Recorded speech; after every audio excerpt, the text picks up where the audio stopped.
Chapter 4 Jnāna Yoga, the Yoga of Knowledge. Verse 1. Bhagavan Sri Krishna said, I disclosed this imperishable knowledge of yoga unto Vivasvan, the sun god. He then taught it to Vaivasvata Manu, who then instructed the same knowledge to Ikshvaku. Verse 2.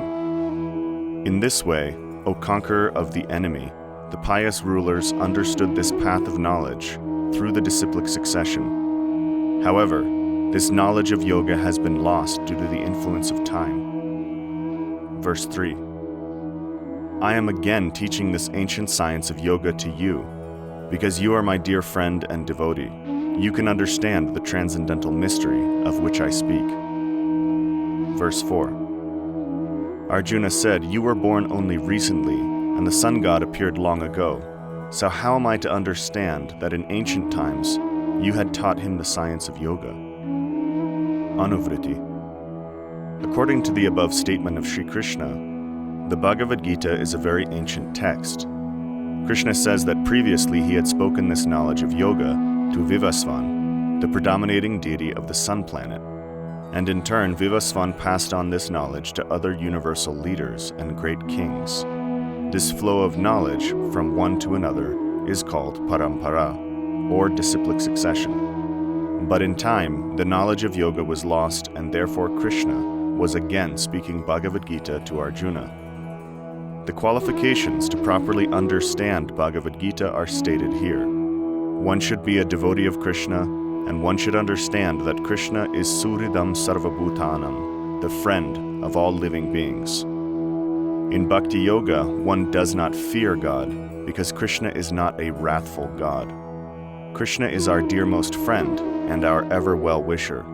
Krishna is the highest subject of love, adoration, and affection. Krishna also has deep feelings of love for his devotees. From these verses, we can also understand that the knowledge of yoga is not simply meant for studio lessons. The knowledge of yoga is actually the most important branch of knowledge in the world, and as such, it should be studied by every discerning person, from the heads of government to the individual citizen. Everyone should have the opportunity to study and practice yoga, by which one easily approaches the perfection of life. The question naturally arises in Arjuna's mind that how could Krishna have spoken Bhagavad Gita to Vivasvan when Vivasvan appeared in the universe millions of years ago, and Krishna only appeared recently? Verse 5. Bhagavan Sri Krishna said, O conqueror of the enemy, both you and I have passed through many births. I know all of them, but you do not. Verse 6. Though I am unborn and my form is imperishable, and though I am the controller of all things, I still remain in control of my material energy and manifest through my own potency. Verse 7. O descendant of Bharat, whenever there is a decline in dharma and a rise of adharma, I personally appear. Verse 8. To protect the pious living beings and to put an end to malevolence, I appear in every age to establish dharma. Verse 9. One who understands my divine appearance and activities never takes birth again after giving up this material body. He comes to me, O Arjuna. Anuvriti. To understand Sri Krishna's appearance and activities is indeed to become situated beyond the cycle of birth and death. In material life, all living beings are in a perpetual state of transmigration from one birth to the next. Only when one attains pure spiritual consciousness does samsara, or transmigration, cease. Krishna tells Arjuna that both of them have passed through many births that Arjuna has forgotten, but Krishna remembers them all. Because the living beings change bodies at the time of death, they also forget their previous lives. Krishna is the absolute truth, and thus does not change his body or transmigrate to another body at any time. Because he does not undergo a change of body, he does not forget. Krishna is non-different from his body, whereas living beings in material life are units of consciousness that are embodied by material elements. The bodies of all living beings in the material world are made of the basic elements of earth, water, fire, air, space, mind, intelligence, and false ego. Krishna is Satchidananda, eternity, knowledge, and bliss. Krishna's body is also Satchidananda. Thus Krishna and Krishna's body are non-different. They are transcendental spiritual substances. Shri Krishna not only remembers all his previous births, but he remembers all of Arjuna's previous births also. This is the characteristic of the Absolute Truth, who is fully omniscient. The knowledge of yoga being lost naturally results in a decline in dharma and a rise of adharma, false dharma. Malevolence arises out of adharma. When this occurs, Krishna says that he appears in the world to re-establish the principles of dharma. Dharma is understood as duties, activities, and practices that will sustain the living beings in a state of prosperity and enable them to realize their constitutional position as conscious parts and parcels of the Absolute Truth, Krishna. As such, Dharma should not be confused with the mundane religions of this world. In verse 8, Krishna says that he appears in every age, yuge yuge, to establish the Yuga Dharma. In Satya Yuga, Krishna appeared as Hamsa, Matsya, Kurma, Varaha, and Narasimha avatars. In Treta Yuga, he appeared as Vamana, Parashuram, and Ramachandra avatars. In Dvapar Yuga, he appeared as Shri Krishna, and in Kali Yuga, he has appeared as Buddha and Sri Chaitanya Mahaprabhu. There is one more avatar yet to appear at the end of Kali Yuga, some 427,000 years from now, and that is Kalki. When Krishna was speaking Bhagavad Gita, it was at the end of Dwapar Yuga, an age of considerable piety, where open degradation, such as establishments for the consumption of alcohol, illicit sex, political corruption, drug abuse, and the organized slaughter of animals were completely unheard of. Now, 5,000 years on, we are in the midst of the age known as Kali Yuga, where the unheard of vices in Dwapar Yuga are the norm of the day. Similarly, as Krishna had appeared at the end of Dwapar Yuga, he again appeared after the first 4,576 years of Kali Yuga had passed as the avatar Sri Chaitanya Mahaprabhu. Sri Chaitanya Mahaprabhu is also known as the Kali Yuga Avatar, or the Yuga Avatar. As the Yuga Avatar, Krishna taught the Dharma of Nam Sankirtan, the chanting of the Mahamantra, as not only the most important process of self-realization, but as the only recommended process of self-realization in Kali Yuga. Conclusively, the Brihan Naradiya Purana says, Harer Nama, Harer Nama, Harer Nama Eva Kevalam, Kalo Nasteva, Nasteva, Nasteva Gatiranyata. Translation: in the age of Kali, there is no other way, there is no other way, there is no other way, except for the chanting of the names of Krishna. When the Maha Mantra is chanted congregationally in a loud tone, it is called Kirtana, or Sankirtana. When the Maha Mantra is chanted softly, and the repetition is counted on a string of 108 beads, it is called Japa. Since the advent of Sri Chaitanya Mahaprabhu and the Sankirtan movement, many great and learned scholars, philosophers, and yogis, such as Sarvabhauma Bhattacharya and Prakashananda Saraswati, have put aside other systems of yoga, Vedanta, and philosophy in favor of becoming fully absorbed in the chanting of the holy names of Krishna. According to great self-realized personalities, the chanting of the Maha Mantra is the surest path to spiritual perfection in this age. Srimad Bhagavatam states as follows: Kaler dosha nide rajan asti hyeko mahan guna Kirtanad eva Krishnasya mukta sangha param vrajet. Translation: although Kali Yuga is an ocean of faults where people are short-lived, slow, and always disturbed, still, there is one great quality about this age.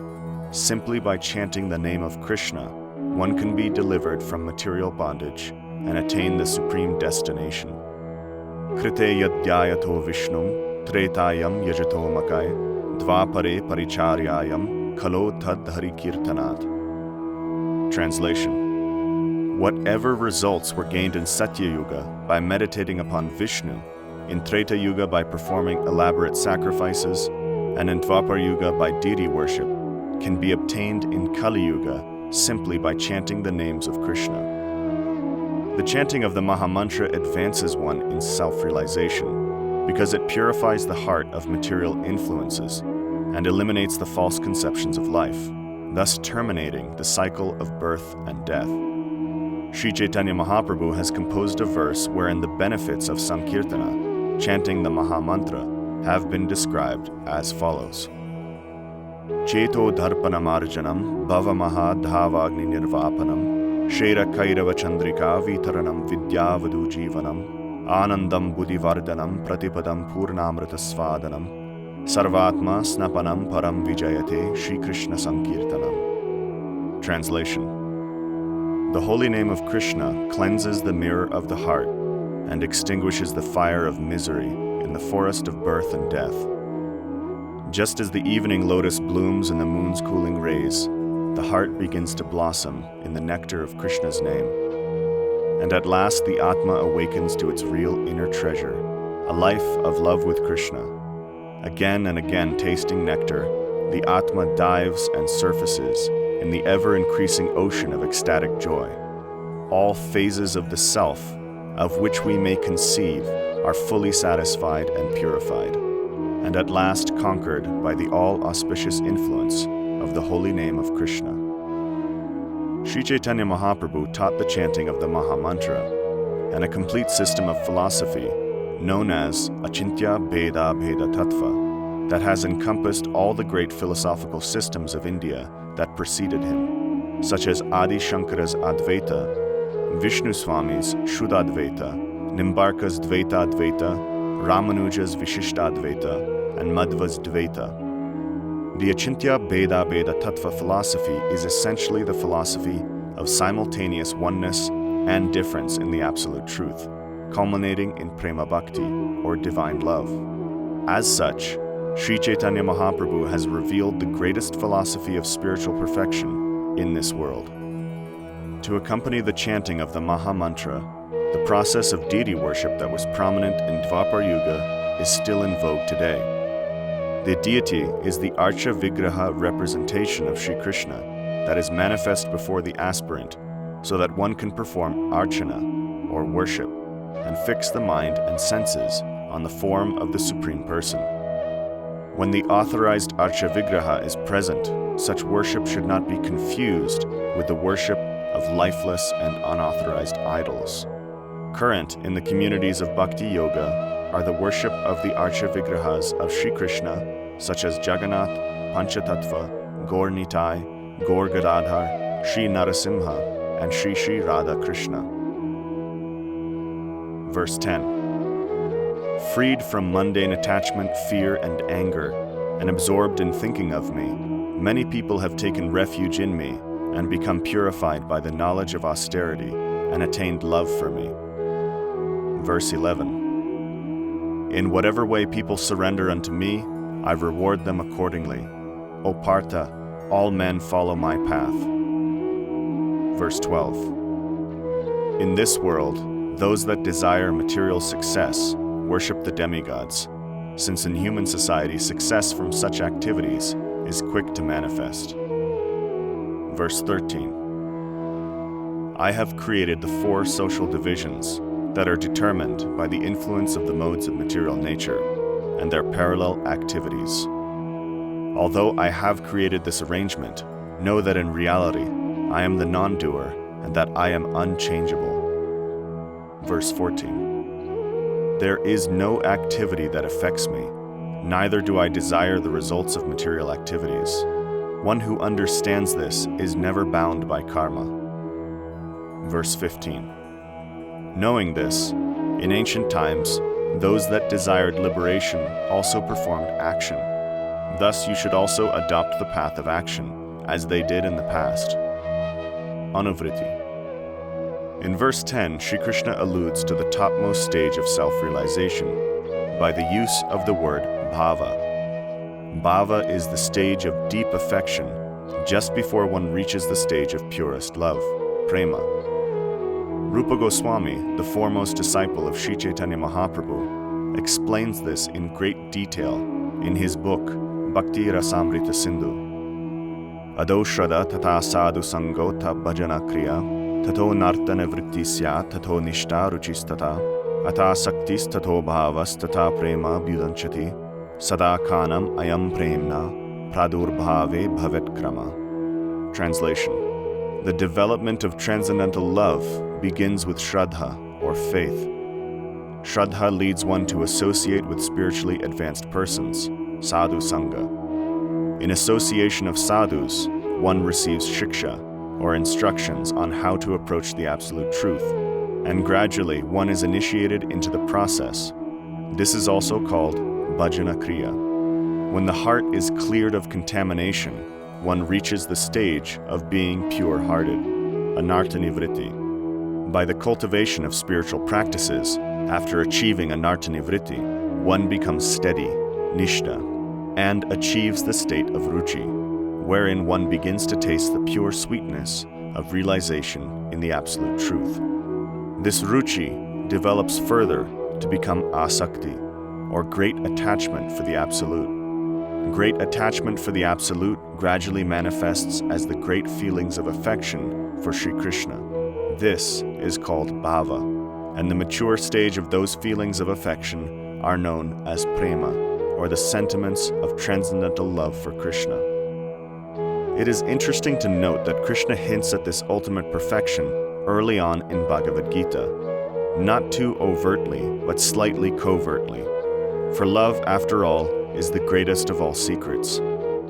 In subsequent verses, Krishna continues to encourage Arjuna not to adopt the path of inaction.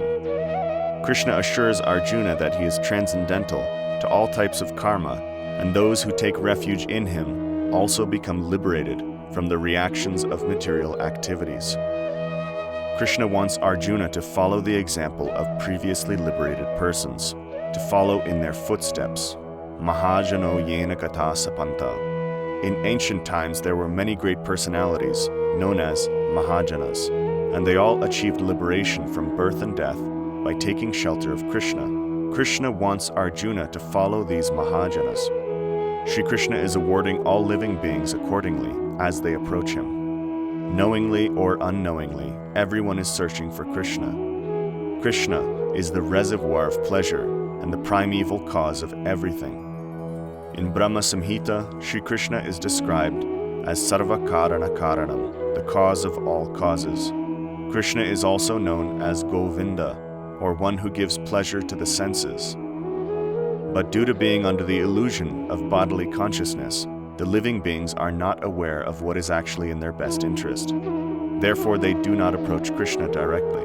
Instead, the bewildered living beings worship demigods for the fulfillment of their desires, or, as in modern society, they simply work hard to earn money and purchase whatever they want.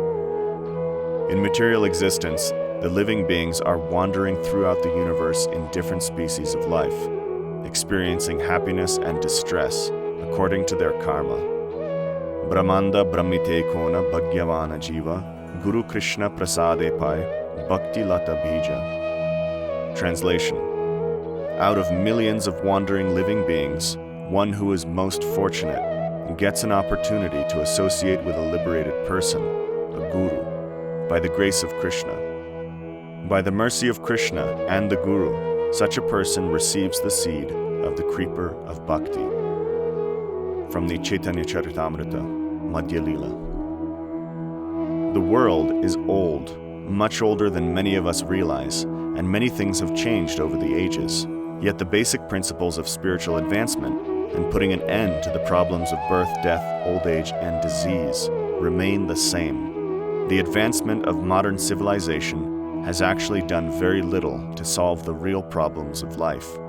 We are given so-called higher education and better standards of living, yet the basic problems remain: birth, death, old age, and disease. Now the real solution is at hand, and Sri Krishna wants Arjuna to accept it. To facilitate social harmony, efficiency, and advancement in spiritual life, Krishna has created the 4 social orders in society, called varnas. According to one's sukriti or spiritual merits derived from previous lifetimes, one comes to the human form of life with certain innate qualities. This is a natural system of order in the universe, and it is perceivable in all civilized societies. These human tendencies are grouped into 4 basic classifications: the intellectual, martial, mercantile, and laborer classes. The Vedic terms for these are Brahmanas, Kshatriyas, Vaishyas, and Shudras. According to Sri Krishna, these varnas are determined by one's qualities and actions, guna, karma, and not simply by birth. One may be born in the family of workmen, but show extraordinary intellectual prowess, and so forth. As such, one is to be heartily welcomed into the intellectual community. Similarly, one may be born to a wealthy mercantile family, but show great promise as a military leader. Thus one is encouraged to follow that line of work.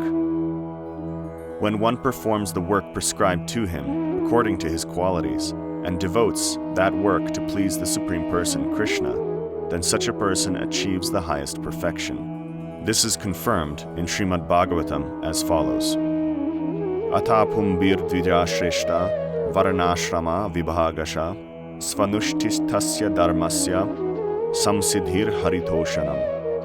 Translation: It is concluded that the highest perfection one can achieve by discharging one's occupational duties according to the Varna and Ashram orders of life is to please Krishna. Unfortunately, in modern times, some persons have given a wrong interpretation to the eligibility of the Varnas by placing all emphasis on one's birth in a particular family. This has been invented to create a sense of social superiority, wherein elite members of Vedic society who are born as Brahmanas and Kshatriyas are given special privileges, while others who are born as Vaishyas and Shudras are not. This system has created havoc in India for more than 1,000 years and is known as the caste system. The caste system, however, is a total misrepresentation of the system of Varnas created by Krishna. Verse 16. What is action? What is inaction? This subject bewilders even wise men. Therefore I shall explain to you what is action, knowing which you will become liberated and attain all auspiciousness. Verse 17.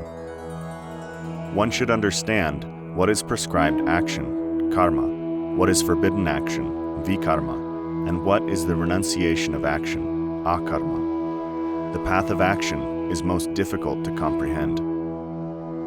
Verse 18. One who can see inaction in action, and action within inaction, is certainly wise amongst men. Indeed, he is a yogi and a performer of all actions. Verse 19. One whose every action is free from selfish desires, and who burns all his actions in the fire of knowledge, is described by the learned as a wise man. Verse 20. A person who has rejected the desire to enjoy the results of his actions, who does not depend upon others, and who is always content even while engaged in action, does nothing at all. Verse 21. Having no desires, controlling the mind and body, having no sense of possessiveness, such a person does not incur any wrongdoing, although they may perform actions in order to maintain the body.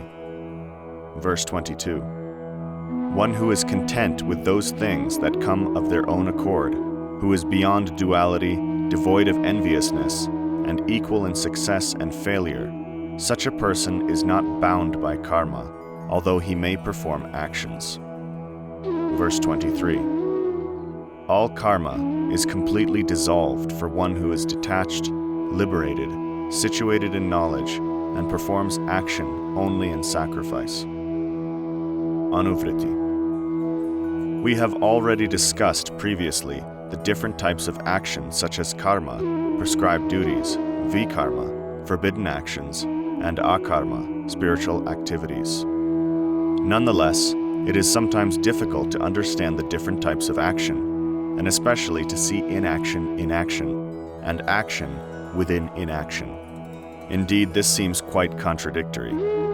In contemporary society, especially in various yoga communities, karma is often spoken of without a clear understanding of what it actually is or how it is incurred.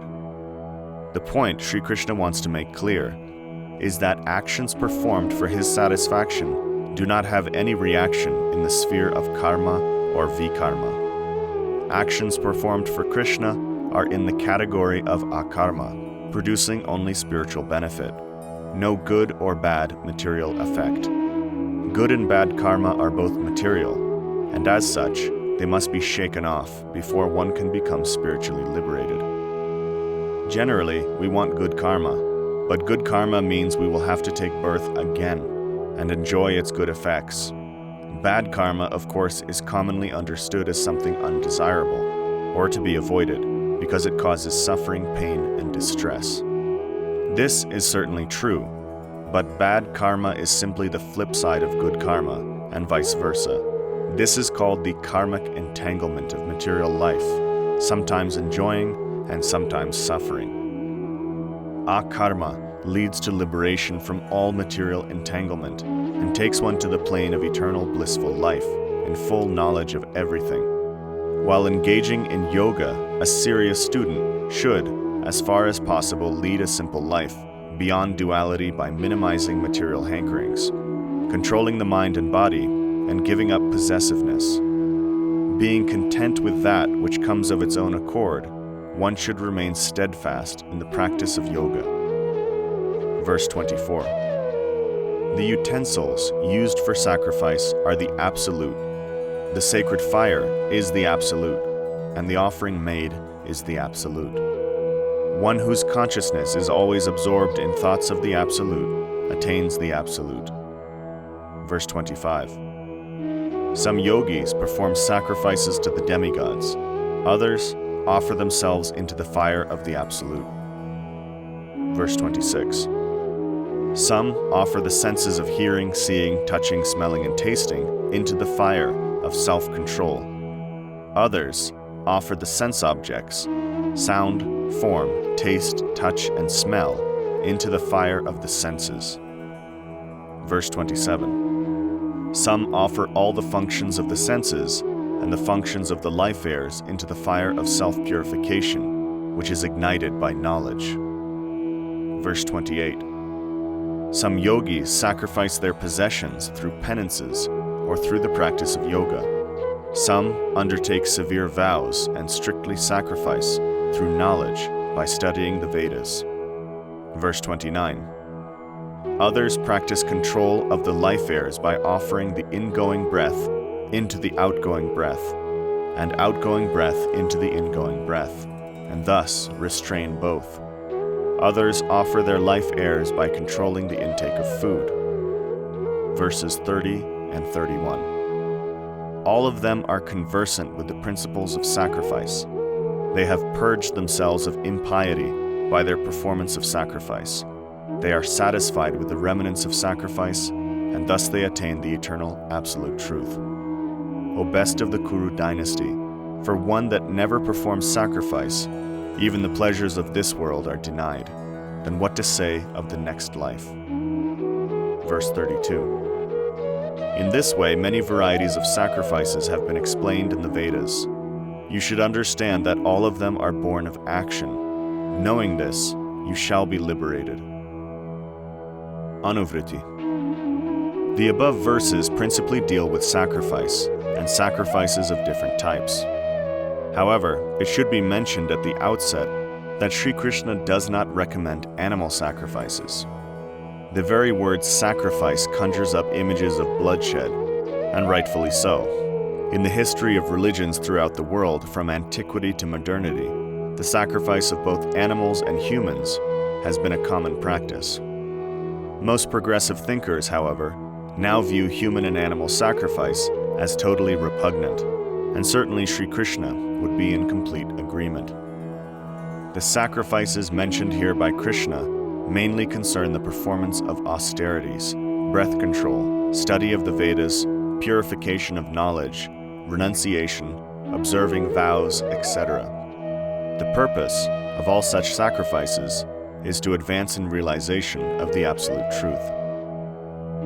It is often said that God is one, or that it is all one. This is true, but there is a need to qualify such statements.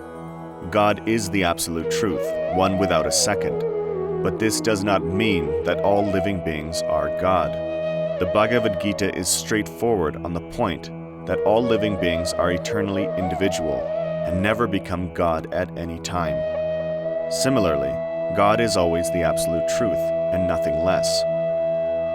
It is said in verse 24 that the utensils of sacrifice are absolute, the sacred fire is absolute, the priest or performer of sacrifice is absolute, and one who is always absorbed in thoughts of the absolute attains the absolute. This is not to say that the individuality of any of these is lost in the absolute. Everything that comes in contact with the absolute truth acquires the qualities of the absolute by association, but the individuality of each is maintained. The point is also made that practically everything in life depends on sacrifice, even worldly pleasures. Without sacrifice, one cannot enjoy in this life or in the next. The knowledge of performing sacrifice is essential for the students of yoga. Knowing this, one becomes liberated. Verse 33.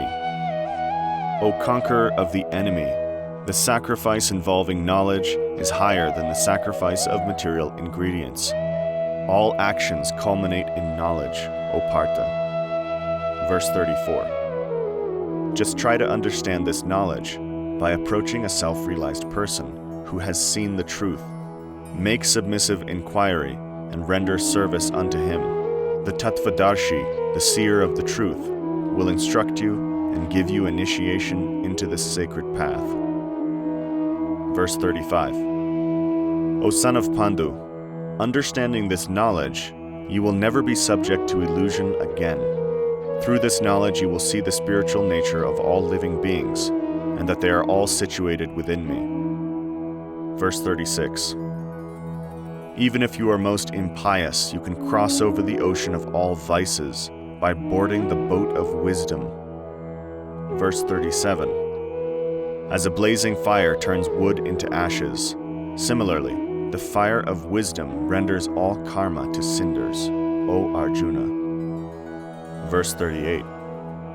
There is nothing as pure as knowledge in this world. In due course, one who is perfect in yoga realizes this. Anuvriti. As per the understanding of advanced students and masters of Bhagavad Gita, Sri Krishna's instruction in verse 34 is that one should try to understand the truth by approaching a Tattvadarshi, one who has seen the truth, with an attitude of submissive inquiry, pariprashna, and service, seva. Being satisfied by such submissive inquiry and service, the Tattvadarshi will instruct and initiate the disciple in the sacred science of yoga. In other words, Krishna is telling Arjuna that to know the truth, he must approach a spiritual master, a guru, and become his disciple. Guru padashrayas tasmat Krishna dikshadi shikshanam vishrambena guru seva sadhu vartmanu vartanam. Translation. Firstly, one must surrender at the feet of the guru, receive training from him by accepting spiritual initiation and instructions regarding Sri Krishna, serve the guru with affection, and follow in the footsteps of the sadhus. From the Bhakti Rasamrita Sindhu. As the representative of Krishna, the instruction of the guru or acharya should be heeded. The genuine guru is a representative of Krishna, Paramatma, and is of two types, Diksha and Shiksha. The Diksha guru gives initiation and accepts the student or disciple as a member of the Parampara. Such initiations are not secret and are held in plain view of the public. But at the initiation ceremony, the disciple receives the Mahamantra and Gayatri mantras for meditation. The Shiksha guru is one who imparts practical instructions to the disciple for the progressive advancement in self-realization. the function of diksha and shiksha may be performed by the same guru, or by different gurus. But in any case, both the diksha and shiksha gurus must be representatives of Krishna. Thus one should see the guru as non-different from Krishna and should offer him all respect. Krishna confirms this in Srimad Bhagavatam as follows: Acharya mam vijaniyan nava manyeta karhichit namartya buddhya suyeta sarvadeva mayo guru. Translation: one should consider the Acharya, the Guru, as non-different from myself, and never show any disrespect towards him. One should not envy him, nor consider him to be an ordinary person, as he is the representative of all the demigods. This is the Guru-disciple relationship that has been accepted since time immemorial. However, the question arises as to who is a Guru. What are the qualifications of a Guru? It is clear that the disciple's mood should be one of eagerness to know the truth, accompanied by submissive inquiry and service. But what of the Guru? What are his qualifications? The Bhagavad Gita says that the Guru must be one who has seen the truth, a tattva-darshi, and one who knows the science of Krishna consciousness.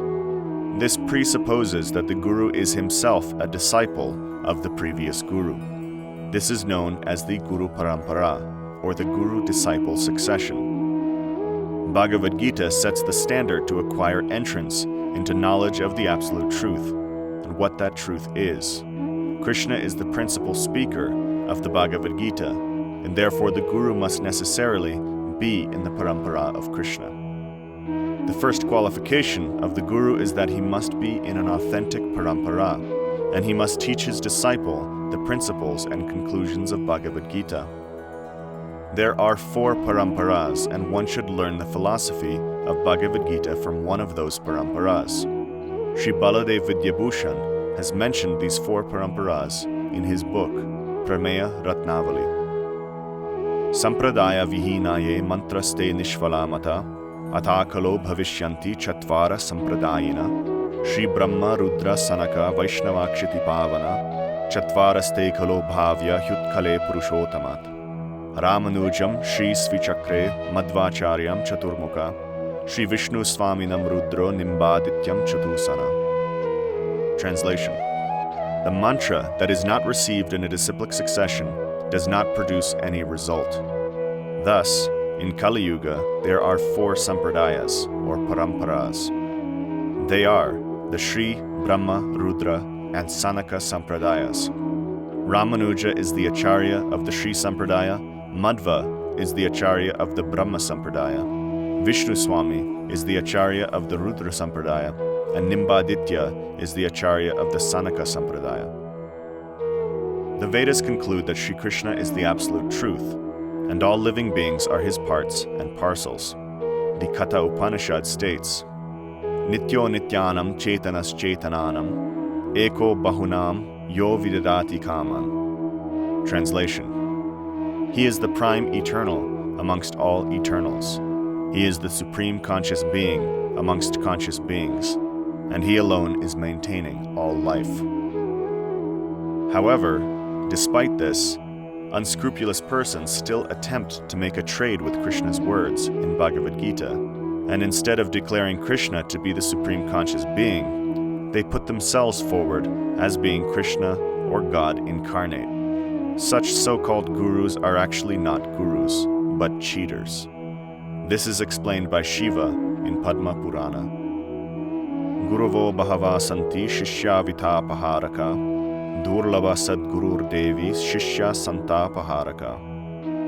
Translation: there are many gurus who will take the wealth of their disciples, but it is rare to find a true guru who will remove the ignorance and miseries of a disciple. The cheaters make a big show of spiritual advancement, but in reality they are spiritually bankrupt. Only a genuine representative of Krishna can be guru or a teacher of the Bhagavad Gita. This is the conclusion of all Tattvadarshis. Verse 39. Those imbued with faith and who are devoted to controlling their senses attain this knowledge very swiftly. Thus they attain supreme peace. Verse 40. Those who are deluded without faith and full of doubt are ruined. Such faithless people find no happiness in this world or the next. Verse 41. O Dhananjaya, karma cannot bind one who has renounced action through the process of yoga. His doubts are overcome by knowledge, and he has thus realized the nature of the self. Verse 42. Therefore, O Bharat, with the sword of knowledge, slash these doubts of yours that have arisen out of ignorance within your heart. Taking shelter of the process of yoga, stand and fight. Om Tat Sat. Thus ends Chapter 4, entitled Jnāna Yoga, from the conversation between Sri Krishna and Arjuna in the Upanishad known as Srimad Bhagavad Gita, the Yoga Shastra of divine knowledge, from the Bhishma Parva of Mahabharata, the literature revealed by Vyas in 100,000 verses.